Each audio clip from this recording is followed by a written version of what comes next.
மகிழ்ச்சி. அதை நம்ம எங்கேயோ வெளியே தேடிட்டு இருக்கோம்ல, அது வெளியிலேருந்து வர்றது இல்லைங்க. அது நமக்குள்ளேயே இருக்கிற ஒரு உணர்வு.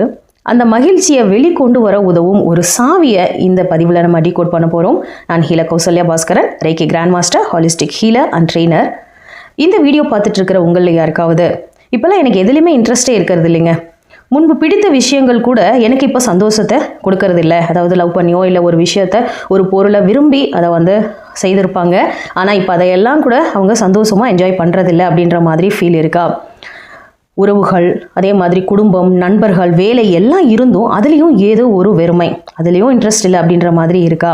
உறவுகளுக்கு நடுவில் எப்போ பாரு பிரச்சனை அப்படின்ற மாதிரியும், ஏதோ ஒன்று இழந்ததை போன்ற ஒரு உணர்வு, முக்கியமாக வாழ்க்கையை என்னால் ரசித்து வாழ முடியலை அப்படின்ற ஃபீலிங் யாருக்காவது இருக்கா? அப்படின்னா இதற்கு காரணம் என்ன அப்படின்னா, இது உங்களுடைய மனம், சூழ்நிலை மட்டும் காரணம் இல்லை. உங்களுக்குள்ளே இருக்கிற சுவாதிஷ்டான சக்கரம், அது ரொம்ப முக்கியமான கீழிருந்து இரண்டாவதாக இருக்கக்கூடிய ஒரு சக்தி மையம். அது உங்களுக்கு பாதிப்பை ஏற்படுத்தி இருக்கு. அதனுடைய பாதிப்பு தான் இந்த மாதிரியான விஷயங்கள் உங்கள் லைஃப்பில் நடக்குது. 7 சக்கரங்களின் தொடரில் இந்த பதிவு இரண்டாவது செகண்ட் பார்ட். அதாவது இதில் நம்ம சுவாதிஷ்டான சக்கரம் அப்படின்னா என்ன, அது பாதிக்கப்படும் போது ஒருவருக்குள்ளே என்ன மாதிரி மாற்றங்கள் நிகழுது, அது பலமாக இருக்கும்போது அவருடைய வாழ்க்கை எப்படி இருக்கும், அப்படி பாதிக்கப்பட்டிருந்ததுன்னா அதற்கான தீர்வுகள் இயற்கையான முறையில் என்னென்ன இருக்குது அப்படின்றதெல்லாம் முழுமையாக இந்த பதிவில் பார்க்க இருக்கோம். இறுதி வரை இந்த பதிவை பாருங்கள். யோக மற்றும் தாந்திரீக மரபுகளின்படி நமது உடலில் 7 மிக முக்கியமான சக்கரங்கள் இருக்குது. அதுதான் நம்மளுடைய ஆற்றல் மையங்கள் அப்படின்னு கருதப்படுது இல்லையா? இதில் இரண்டாவது சக்கரம் சுவாதிஷ்டானம். ஸ்வா என்றால் சுயம், அதிர்ஷ்டானம் என்றால் இருப்பிடம். அதாவது நமது உணர்ச்சிகள், மகிழ்ச்சி மற்றும் படைப்பாற்றலின் இருப்பிடமே இந்த சுவாதிஷ்டான சக்கரம் தான். இந்த சக்கரம் எங்கே இருக்குது அப்படின்னா, தொப்புளுக்கு கீழே 4 விரல் அளவு வைத்தீங்க அப்படின்னா அதில் ஆரஞ்சு நிறத்தில் இருக்கக்கூடிய ஒரு சக்கரம். இது முன்புறமாக ஒன்றும் அதற்கு நேர் எதிரே பின்புறமாக ஒன்று இருக்கும். இதனுடைய தத்துவம் நீர். நீர் எப்படி சுதந்திரமாக ஓடுதோ அதே போல நமது உணர்ச்சிகளும் இயல்பாக ஓட வேண்டும் அப்படின்றத குறிக்கிறது தான் இந்த சக்கரத்தின் அமைப்பு. நமது மகிழ்ச்சி, உறவுகள், படைப்பாற்றல், உணர்ச்சிகள், தன்னம்பிக்கை, வாழ்க்கையை ரசிக்கும் திறன், இவை அனைத்தும் இந்த சக்கரத்தின் தொடர்புடையதாக தான் கருதப்படுதுங்க. சரி, இந்த சக்கரம் பாதிக்கப்பட்டா என்ன நடக்கும் அப்படின்னு பாருங்க. இதுல எந்த ஒரு விஷயத்திலையும் இந்த சக்கரம் ஒருத்தருக்கு பாதிப்பு இருந்தது அப்படின்னா அவங்களுக்கு எதுலையுமே இன்ட்ரெஸ்ட் இருக்காதுங்க. அவங்களுக்கு ரொம்ப பிடிச்ச ஒரு விஷயத்துல கூட அவங்களுக்கு ஒரு சந்தோஷங்கிறது கிடைக்காது. அடிக்கடி மனசோர்வு, காரணம் இல்லாம கவலை, உள்ளுக்குள்ள ஏதோ ஒரு வெறுமையை அவங்க ஃபீல் பண்ணிட்டே இருப்பாங்க. மற்றவர்களிடம் சிரித்து பேசவும் மாட்டாங்க, அந்த உணர்ச்சிகளையும் வெளிப்படுத்த மாட்டாங்க. அன்பை கொடுக்கவும் முடியாது, பெறவும் அவங்களுக்கு சிரமமாக இருக்கும். அதனாலேயே உறவுகளுக்கு நடுவில் பிரச்சனைகள் ஏற்படும். வாழ்க்கையை இவங்க ஒரு போராட்டமாக பார்ப்பாங்க. இதுவெல்லாம் மனதளவில் ஏற்படக்கூடிய பிரச்சனைகள். இதுவே அவங்களுக்கு உடல்ல சில அறிகுறிகள் தோன்றுங்க. இந்த சக்கரம் பலவீனமாக இருக்கும்போது கீழ் வயிற்றில் ஏதாவது ஒரு அசௌகரியம். ஏன்னா இது ஆண் பெண் இனப்பெருக்க ஹார்மோன்களையும் அது தொடர்பான உறுப்புகளுக்கும் தேவையான சக்தியை கொடுத்து நிர்வகிக்குது.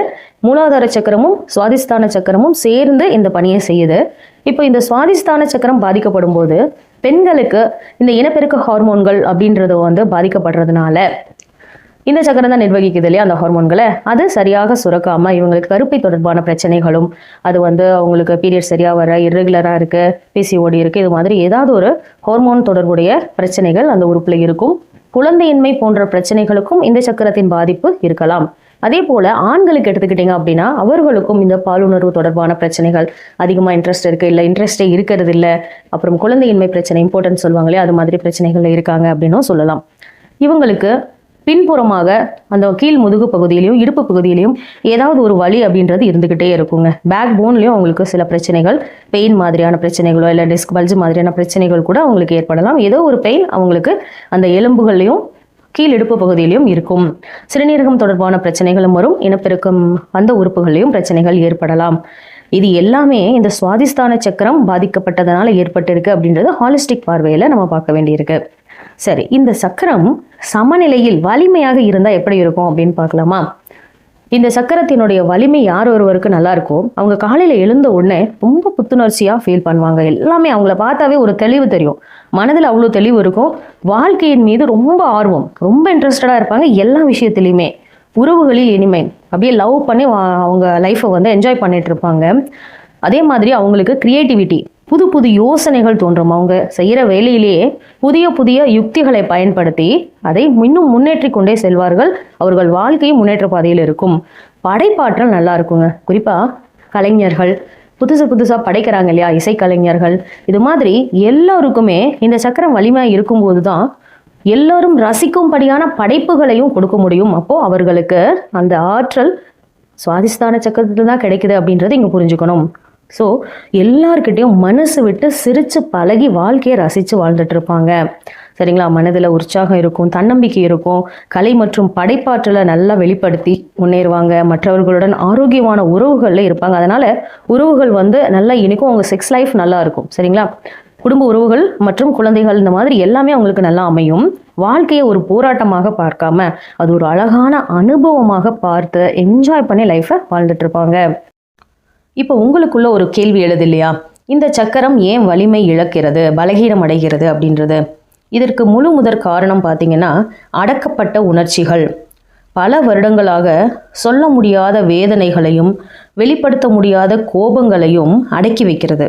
அந்த நெகட்டிவ் இமோஷன்ஸை வெளிப்படுத்தாமல் அதை அப்படியே உள்ளே வச்சு அது பழைய மனக்காயங்களாக மாறி அவர்களுக்கு ஒரு மன அழுத்தத்தை ஏற்படுத்தி அது தொடர்ந்து அந்த மன அழுத்தத்திலேயே இருக்கிறதுனாலேயே இதனுடைய அந்த நெகட்டிவ் இமோஷன்ஸ் அப்படின்றது அந்த சக்கரத்தினுடைய சுழற்சியில் பாதிப்பை ஏற்படுத்துது. ஏன்னா இது எல்லாமே லோ ஃப்ரீக்வன்சி இமோஷன்ஸ். எப்போவுமே நம்மளுடைய சக்கரங்கள் உயர்ந்த அலைவரிசை உடைய அதிர்வுகளை மட்டுமே உள்வாங்கும். இது மாதிரி லோ ஃப்ரீக்வன்சி இருந்தது அப்படின்னா அது சுழற்சியில் தடை ஏற்படுத்திடும் அப்படிங்கிறது தான் ஒன்று. இன்னொன்று பார்த்தீங்கன்னா அவர்களுக்குள்ளே ஏதாவது குற்ற உணர்வுகள், இப்படி செஞ்சுருக்கலாமே, லைஃப்பில் அப்படி இருந்திருக்கலாமே, இதை இழந்திருக்க மாட்டோமே அப்படின்னு அதே ஒரு குற்ற உணர்ச்சியிலே இருக்கிறது. தொடர்ந்து தோல்வி பற்ற பயம், இவர்களுக்கு சில விஷயங்களில் அவர்களுக்கே தெரியாமல் அந்த பயங்கிற ஒரு உணர்வும் இருக்கும்.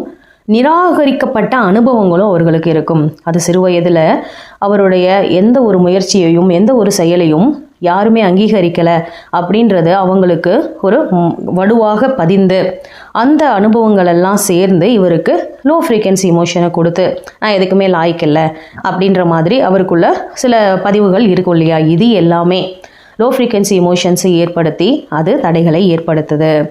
இன்னும் சில விஷயங்கள் பார்த்திங்கன்னா இயற்கையிலிருந்து விலகிய வாழ்க்கை. இந்த நேரத்தில் சாப்பிடணும், இல்லை தேவையான அளவு தண்ணி குடிக்கணும் அப்படின்றது எதுவும் இல்லாமல் இயற்கையிலிருந்து ரொம்ப தூரம் போயிடுறது, கண்ட உணவுகளை கண்ட நேரத்தில் சாப்பிட்றது, குறிப்பாக உடற்பயிற்சி அப்படின்றதே இல்லாமல் தொடர்ச்சியாக மன அழுத்தத்திலையும் மன இறுக்கத்திலேயே இருக்கிறது. இது எல்லாமா சேர்ந்து இந்த சக்தி ஓட்டத்தை, அதாவது இந்த சுவாதிஷ்டான சக்கரத்தின் சுழற்சியில் பாதிப்பை ஏற்படுத்துது. இந்த பதிவின் மிக முக்கியமான பகுதிக்கு வந்திருக்கோம். சுவாதிஷ்டான சக்கரம் பாதிக்கப்பட்டிருக்கும் போது அதை சமநிலைப்படுத்துவதற்கான தீர்வுகள் என்ன அப்படின்றத பார்க்கலாம். இது நீர் தத்துவம் சார்ந்த சக்கரம் இல்லைங்களா, அதனால் நம்ம ஒரு நாளைக்கு போதுமான அளவு தண்ணீர் அப்படின்றத குடிக்கணுங்க. இதை வந்து அவசியம் பின்பற்றணும். மேலும் இயற்கையுடன் இணைந்திருக்க கற்றுக்கணும். ஆறு, ஏரி, குளங்கள் இதிலெல்லாம் வந்து நம்ம வாரத்துக்கு ஒரு முறை இல்லை மாதத்திற்கு 2 முறையோ நீராடணும். மழை வந்தால் நல்லா நனைங்க. சளி பிடிச்சாலும் நம்ம உடம்புல இருக்கிற கழிவுகள் தான் வெளியேறும். சொட்ட நனைங்க நல்லா. அது நம்மளுடைய சக்கரங்களை, குறிப்பாக சுவாதிஷ்டான சக்கரத்தை நல்லா சமநிலைப்படுத்துவதற்கு உதவும். அடுத்து பார்த்தீங்கன்னா படைப்பாற்றலை வெளிப்படுத்துங்க. அதாவது உங்களுக்கு மனதுக்கு பிடித்த விஷயங்களில் நீங்கள் இன்ட்ரெஸ்ட், அதை வந்து என்னென்ன செய்யணும் அப்படின்னு நினைக்கிறீங்களோ அதை எல்லாத்தையும் செய்ய ஆரம்பிங்க.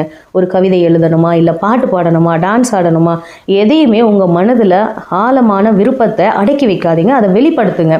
அந்த உணர்வுகள் கண்டிப்பாக மற்றவர்கள் பாராட்டும்படி இருக்கணும் அப்படின்னு நினைக்கிறத காட்டிலும் அது உங்களுக்கு சந்தோஷத்தை கொடுக்கக்கூடியதாக இருக்கணும். அது எதுவாக இருந்தாலும் அதை வெளிப்படுத்த கற்றுக்கொள்ளுங்கள். உணர்ச்சிகளை தேக்கி வைக்க வேண்டாம்.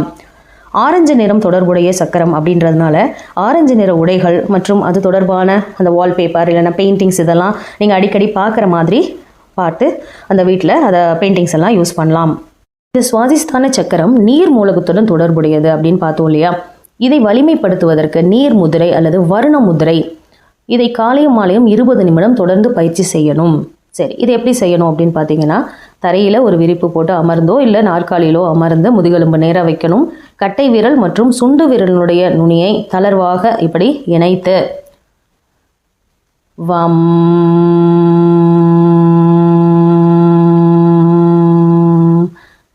வம் அப்படின்ற இந்த பீஜ மந்திரத்தையும் 108 முறை ஒலித்து, அது எவ்வளோ நேரம் உங்களுக்கு டைம் எடுக்குதோ அவ்வளோ நேரம் இந்த முதிரையை நீங்கள் கையில் வைத்து பயிற்சி செய்யணும்.